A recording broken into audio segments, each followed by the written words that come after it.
നമുക്ക് മേക്കപ്പ് തുടങ്ങാം. ട്യൂഷന് പോകുന്നതാണ് അല്ലാതെ ഞാൻ വീട്ടിൽ ചെറിയൊരു ട്യൂഷൻ എന്താ സബ്സ്ക്രൈബ് ചെയ്യണം, ലൈക്ക് ചെയ്യണം, ചാനലെല്ലാം ചെയ്യണം.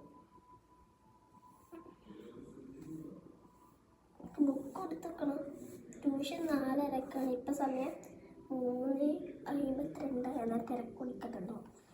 മഴയുടെ മേലെ നേരത്തെ പോകും. അതുകൊണ്ട്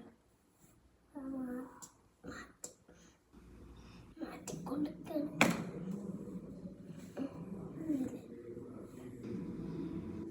ഇവിടെ കറക്റ്റായിട്ടുണ്ടെങ്കിൽ അതങ്ങനെ മുടിയൊക്കെ ചെയ്തി. അതാണ് ഞാൻ ഇടുന്ന ലിബാമാണിത്. ഈ ഒരു ശീലമാണ് ഞാൻ ഇടുന്നത്. കാണാൻ നല്ല ലൈറ്റാണ്.